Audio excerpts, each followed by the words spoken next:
Welcome to our channel. Today we how to restore Notion tasks and assignees after database import, full guide step by step clearly.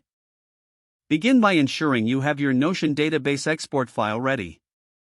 Open your Notion workspace and navigate to the page where you want to import the tasks. Click on the plus button or type /, then select table to create a new database. Choose a suitable name for your new database. Once the table is created, click on Import located at the top right corner of your screen. Select the exported database file from your computer and upload it. After the import is complete, review the structure of your new database. Ensure that all original columns and their corresponding data appear as expected. Identify the columns for tasks and assignees that may require restoration. If any necessary columns are missing, you can create them manually by clicking the +Add a Property button. For tasks, make sure to label the column appropriately as task or similar. For assignees, label the column as assignee or assigned to.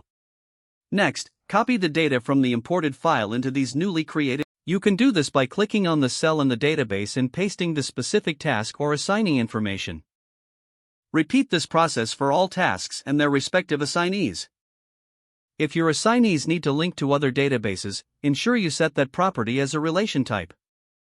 To do this, click on the property type and change it to relation, then select the relevant database for assignees. Once all data is in place, verify the relationships to ensure they are correctly linked. After confirming that everything is organized, go through your tasks to check if any adjustments are needed. Make final edits to tasks and assignees to ensure accuracy and completeness. Remember to save your progress frequently as you work through the restoration process.